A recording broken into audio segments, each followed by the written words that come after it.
हम आपके लिए लेके आए हैं। आईपीओ कॉर्नर है और आईपीओ एक बहुत ही खास और बहुत यूनिक कंपनी का आईपीओ आ रहा है। कंपनी का नाम है प्रोटियन ई गव।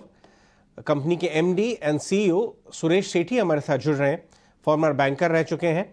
ये गवर्नमेंट के ई इंफ्रास्ट्रक्चर में मदद करने वाली कंपनी है। कुछ दिन पहले इस कंपनी का नाम एनएसडीएल ई गव इंफ्रास्ट्रक्चर भी था। सेठी साहब, ईटी नाउ स्वदेश पे स्वागत है आपका। मैं सबसे पहले आपसे ये समझना चाहूँगा कि कंपनी का हाल ही में रीब्रांडिंग हुई है प्रोटियन। मैंने देखा कि प्रोटियन का मतलब होता है एजिलिटी, चेंज और मल्टी फैसेटेड। आपने ये कंपनी का नाम क्यों चुना आईपीओ के जस्ट पहले? क्या ये कोई मैसेजिंग भी है एक तरह की? और बताइए कैसे चेंजेस आ रहे हैं कंपनी में? नमस्कार, thank you for having me here. Company का नाम चेंज करने के पीछे यही था कि कंपनी नए एरियाज में जा रही है, नए प्रोडक्ट्स में जा रही है।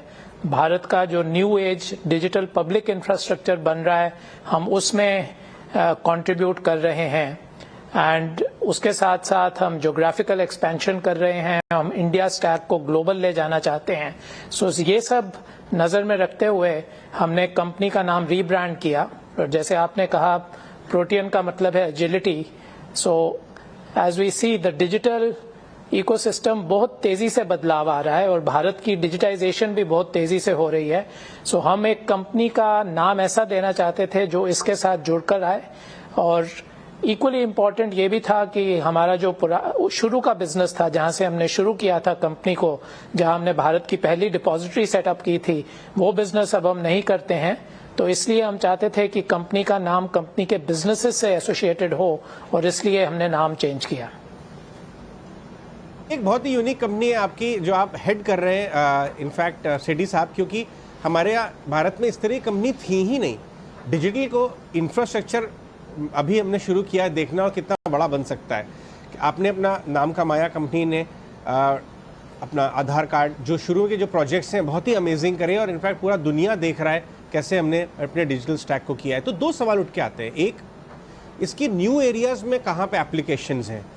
कितने नए बड़े उतने ही साइज एंड स्केल के न्यू एरियाज़ कौन से खुल सकते हैं? हमारे व्यूअर्स को हेल्प करिए समझने में। आपकी कंपनी थोड़ी सी कॉम्प्लिकेटेड भी है। और दूसरा, ग्लोबल अपॉर्चुनिटी कितनी बड़ी है यहाँ पे? कितना साइज एंड स्केल हम, क्योंकि हम तो प्रूव कर चुके हैं अपना डिजिटल स्टैक, क्या हम रेप्लिकेट कर सकते हैं इसको बड़े स्केल पे भी?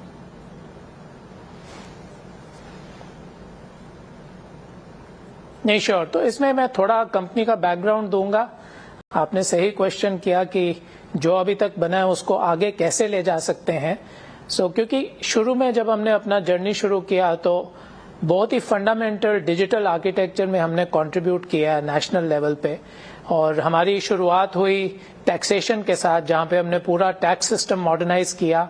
उसके साथ साथ हमने नेशनल टैक्स आईडी, जो कि पैन कार्ड है, उसकी इशुएंस की है। इसी कंपनी का आज 44 करोड़ लोगों को हमने पैन कार्ड इशू किए हैं। हमारा 66% मार्केट शेयर है क्यूमुलेटिव इशू में। ये कंपनी बहुत महत्वपूर्ण रही है टैक्स के एरिया में। उसके बाद हमने पेंशन को सुदृढ़ किया, जहां पर हमने पेंशन रेगुलेटर के लिए सबसे बड़ी central record keeping agency establish की। ये पहली एजेंसी थी और आज भी सबसे बड़ी है। और इसी पर हमारा नया अटल पेंशन योजना, जो कि economically weaker sections of the society के लिए पेंशन प्लान है, वो भी इसी सीआरए पे होस्टेड है। और यहाँ पर भी हमारा 98% मार्केट शेयर है एनपीएस के अंडर और 100% एपीवाई के साथ। और आधार स्टैक के ऊपर हम काफी सर्विसेज ऑफर करते हैं for authentication, KYC, which go largely towards BFSI sector, banks, insurance companies, financial institutions, फिनटेक्स। काफी इंफ्रास्ट्रक्चर लेवल पे हम काफी प्रोजेक्ट्स के साथ जुड़े हैं। We have done around 19 projects across different ministries.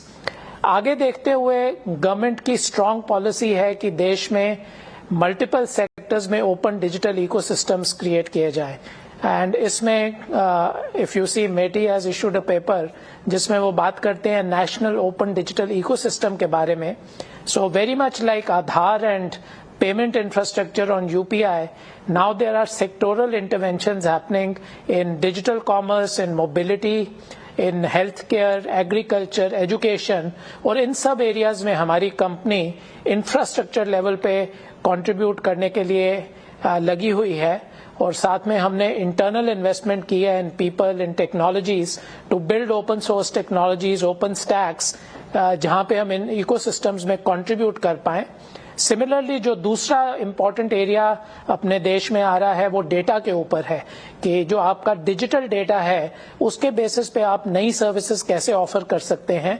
जिन लोगों के पास फॉर्मल क्रेडिट नहीं है वो अपने डेटा के बेसिस पे कैसे क्रेडिट ले सकते हैं। So Aadhaar account aggregator framework has been established.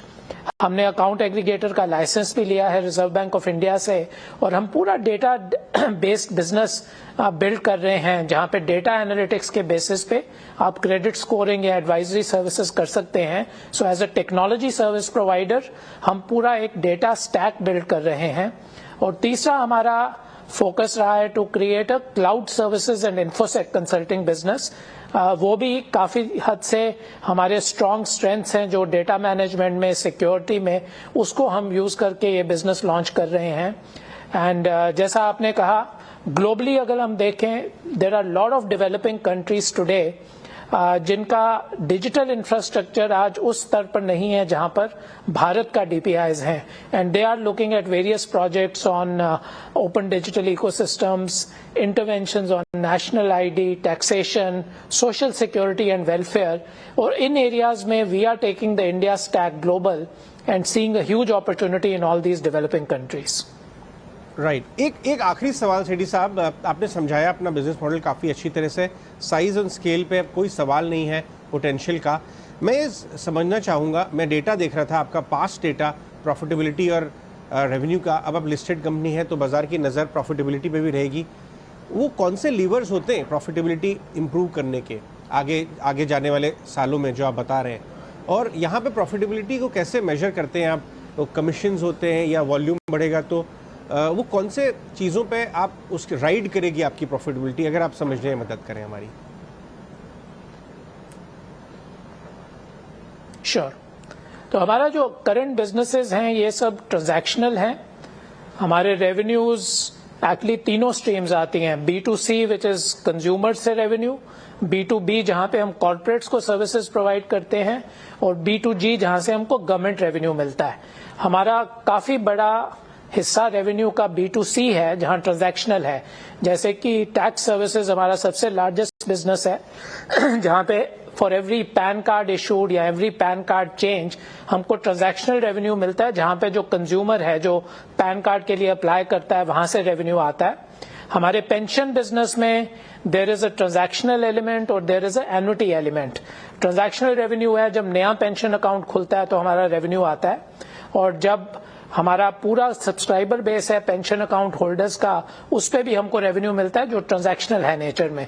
और तीसरा हमारा B2B बिजनेस है आइडेंटिटी में, जहां पे हम BFSI सेक्टर के कॉर्पोरेट्स को ये सर्विसेज देते हैं, चाहे वो बैंक्स हो, इंश्योरेंस कंपनीज हो, कैपिटल मार्केट प्लेयर्स हो, जहां पे again we have a transactional revenue. So all our revenue largely is transactional. There are components which are annuity based, and as India grows, as digital India grows, all these become equally important for us and they have a huge headroom of growth going forward. हमारे नई lines of business ज्यादातर SaaS model पर हैं, जहां पे हमको business मिलता है on the transactions which will happen in the new open digital ecosystems. So we are providing technologies on a SaaS basis on which we are earning revenues. Right. All right Sethi sahab, बहुत बहुत शुक्रिया हमसे बात करने के लिए। अब आपसे जल्द मुलाकात होती रहेगी। लिस्टेड कंपनी है आप, और ऑफ कोर्स पूरे इकोसिस्टम में आप जैसी कंपनीज का की धाक जम रही है और ज़्यादा, तो रेलेवेंस बढ़ रही है, तो आपसे जल्दी ही ज़्यादा बातचीत होती रहेगी। शुक्रिया आज हमें समय देने के लिए। ये प्रोटियन के CEO सुरेश सेठी हमसे बात कर रहे थे। काफ़ी यूनिक कंपनी है, इसको आप ठीक से एनालाइज करिए और इसके डीप में रिसर्च करिए। इस तरह की प्ले है नहीं अभी लिस्टेड स्पेस में, लेकिन IPO में समय है 6 से 8 नवंबर, और 750 से 800 रुपये का भाव।